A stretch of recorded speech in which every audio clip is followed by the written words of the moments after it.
When it comes to the abortion debate, there are two sides of the argument: pro-choice and pro-life. The pro-choice side argues that the woman has the right to choose what she wants to do with her body, while the pro-life side argues that the fetus is a human and abortions are thus murder. There are already a couple of words with complex definitions, such as pro-choice, pro-life, fetus, baby, killing, and murder. For this essay, I will use the following definitions. Pro-choice is the side of the argument that argues for legal abortion.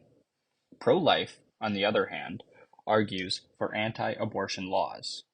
People may protest these terms and attempt to use pro-murder or anti-choice, but I will stick to the more traditional terms. A baby is a human child from the moment of birth. A fetus, on the other hand, is a baby that has not been born yet.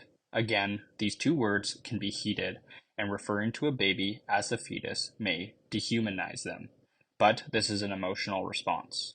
When I use the term fetus, it is a matter of geography, not human potential. Finally, killing is just, whilst murder is unjust. This framing of the abortion debate makes it seem that the point of the argument is whether the choice of the woman or the life of the fetus is more important. This is like comparing apples to oranges. These two opinions are fundamentally different, and thus we cannot compare and contrast them. I will link these two arguments but ultimately show that we should not allow the government to enforce them. Paraphrasing from the famous philosopher Chris Rock, I am fully pro-choice, but you're still killing a baby. How is this statement morally sound? I will first expand the apples to oranges comparison, but then link them with the philosopher John Stuart Mill, and go on to defending both halves of Rock's position. I will compare fetal development to the fallacy of the heap, and then compare underdeveloped fetuses to children with disabilities. I will then compare restricting abortion to capital punishment and the slippery slope argument. I will show that no matter your opinion on abortion, we should not give the government the power to enforce it. Contemporary debate on this subject involves people arguing whether the well-being and free choice of the to-be mother should come before the life of the fetus or not. Let's take this argument to the logical extremes to show that they cannot be compared. The pro-life stance at the extreme end claims that the fetus is a fully fledged human life from the moment of conception. This means that once the sperm implants itself into the egg, it is a baby. Taking this statement as fact for the extreme case, it is unobjectionably immoral to kill the baby, no matter the situation. An abortion always leads to the death of the fetus, and thus, even in the extreme case of the mother's life at risk, society must do everything they can to save both lives. All measures must be taken prior to an abortion because an abortion has a 100% chance of killing the fetus. Abortions are immoral in this stance. The pro-choice stance, at the extreme end, claims that women should have full autonomy over their bodies. This is a libertarian viewpoint that argues no authority should have the right to force women to do or not to do certain things with their bodies. As a man, this seems perfectly obvious. I would not stand for any government regulation that would ban me from doing anything with my own body.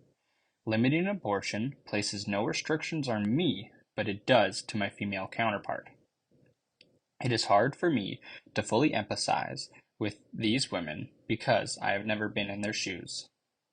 The pro-life extreme view has no mention of the woman and what they can and cannot do. The pro-choice extreme view has no mention of the fetus and whether or not the abortion is moral. Pro-life is 100% about the fetus, and pro-choice is 100% about the woman. There is no overlap in these extreme positions, and thus they cannot be genuinely debated. A pro-life extremist may ask, do you even care about the baby's life? Of course, they actually mean fetus, but again, these are loaded terms. And the pro-choice extremist will retort, do you even care about women's bodily autonomy? In both cases, the answer is no, and thus the debate has ended. No amount of pro-life examples can convince a pro-choice person because they are not thinking about the fetus. They are thinking about bodily autonomy. No amount of pro-choice examples can convince a pro-life person because they are not thinking about bodily autonomy. They are thinking about the fetus. These arguments appear to come together in John Stuart Mill's harm principle. Your right to swing your sword ends at the tip of my nose. In this case, the sword swinging is bodily autonomy, and the nose is a fetus. Rock and Mill agree on this statement, and it appears the debate can once again be lit because we now need to define when a nose is a nose and what sword swinging entails. I will argue that as we define the nose and sword swinging, we will come to the conclusion that we do not want to give any government the power to enforce such sword swinging, with a consequence being that sometimes noses get cut off. A fetus becomes a baby the day they are born, but what about the day before? A woman is considered full term, and thus the fetus is considered fully developed between 38 and 42 weeks, even though most women give birth at around 40 weeks. In the general case, this means that a fetus is fully developed and ready to be born up to 2 weeks before the actual birth day.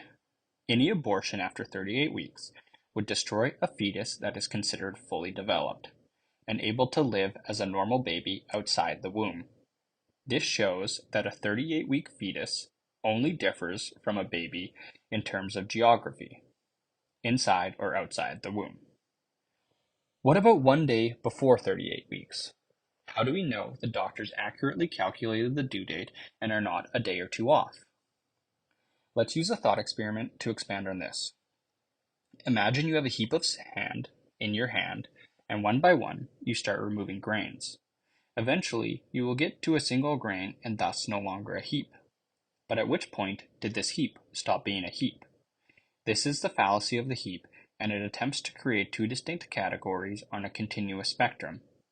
If a fetus is a full human on their birthday, and definitely not a human when the sperm and egg have not implanted with each other, how many days back do we need to go before the birthday before the fetus stops being a human? A common answer may be any day before the actual birthday, but we have shown that a fetus is fully developed up to 2 weeks before the typical birthday, and thus fully human. Because we cannot pinpoint an exact day that a fetus becomes a human, it would be irresponsible of us to pick an amount of days arbitrarily or at any given milestone. Another place to look for when a fetus becomes a human would be at implantation. Many critics argue that this is definitely not a human because it lacks so many human developmental features, which leads into the second point. A human with disabilities is still a human who deserves respect and life. Some will argue that a fetus is not a human because they cannot survive by themselves. If you have ever raised a newborn, you will know that a newborn would not survive more than a couple of hours without their parents, let alone be self-sufficient. Others will claim that because the fetus is not fully developed, it is not human. There are many people with disabilities who are not fully developed, who cannot talk, who cannot eat by themselves, who cannot breathe by themselves, but this does not make them any less human and any less worthy of life. Finally, there is also the argument that the fetus cannot survive without their mother. As already stated, a newborn cannot survive without their mother for warmth and nourishment. Yes, formula exists, but the baby still needs someone to feed it to them. On the other hand, babies have been born at 22 weeks, which shows that a fetus may be viable well before the fully developed 38-week mark. There was no formula centuries ago, and I can imagine a world where the survivability of babies drops much lower than 22 weeks. Moving on to the other side of the argument. Restricting a woman by not allowing her to control her own body is a slippery slope. The restriction that is currently being argued is to ban women from removing a fetus from their womb. In more polarizing words, it is attempting to prevent women from killing their babies. Now, this can seem harsh, but it is necessary to avoid the slippery slope fallacy. This fallacy occurs when a small or minor event cascades into a large or major event. Since killing is widely considered a major event, we can avoid this fallacy and follow the restrictions to its less major logical conclusion. Mill's quote, "Your right to swing your sword ends at the tip of my nose," may better be understood if we think about how large the nose is rather than how far we can swing our swords. Naively, we can think of the nose as a fetus, and thus the woman must stop her sword from hitting the fetus. Case closed. However, another framing of this principle is do no harm. Drinking alcohol or smoking cigarettes causes harm to the fetus in pregnant women. Children can be born with damaged brains and lungs or with disabilities that are directly linked to substance use. Furthermore, these substances, whilst breastfeeding, also have negative consequences. By the harm principle logic, if we are not to let women kill unborn babies, we definitely should not allow them to disable or otherwise adversely affect the babies before they are born or whilst they are breastfeeding. If we are going to make such a law, then we must be ready to enforce it. This would include verifying that we are not selling alcohol or cigarettes to pregnant women, which would mean that the women would have to prove that they are not in fact pregnant any time they want to make such a purchase. Furthermore, there are actions a woman can do that harms her fertility even before she is pregnant, and thus getting pregnant would place a fetus into a hostile environment. These actions, too, would need to be policed. The government has no right to monitor and police individual private behavior. The slippery slope from abortion leads to the logical requirement to verify a woman's pregnancy status in many aspects of her life. She gives up certain privacy rights for the sole reason of being a woman. I would not stand for the government imposing any laws for what I do with my own body and privacy, and I project the same opinion onto women. Paraphrasing from Jordan Peterson, no matter your moral opinions of the death penalty, we cannot give the state the authority to take someone's life. His quote shows how morality is actually insignificant when the bigger question is who will enforce it.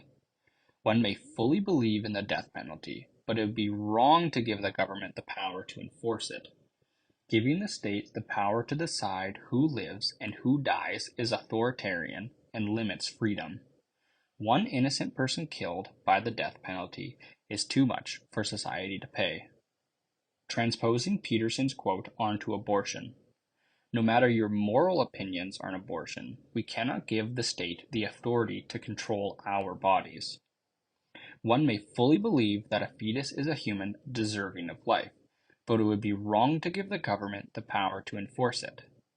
To do no harm to the fetus would involve gendered surveillance and force women to disclose their pregnancy status in many aspects of their lives. Women are born free and should stay free. In conclusion, the government has no right to police and monitor individual private behavior, even if that leads to the killing of unborn babies. The pro-life, pro-choice debate cannot genuinely happen unless both sides understand the harm principle laid out by Mill. Through the fallacy of the heap, I showed that one cannot accurately place a day or when a fetus stops being a human. Furthermore, an underdeveloped fetus does not make them any less human in the same sense that people with disabilities are no less human and no less worthy of life. If one chooses to enforce abortion bans, the logical conclusion is that they would have to surveil women, even in private lives, and force them to disclose their pregnancy status in many aspects of their lives. As explained by Peterson in The Death Penalty, it does not matter your moral opinions on abortion. We should not allow the government to become more authoritarian and control what women do in privacy with their own bodies. As an aside, a question may come up, how can you be pro-choice and anti-death penalty? It is because I am looking through the framework of government control. In both cases, I am arguing for the limiting of government power to become more authoritarian and limit individual freedoms.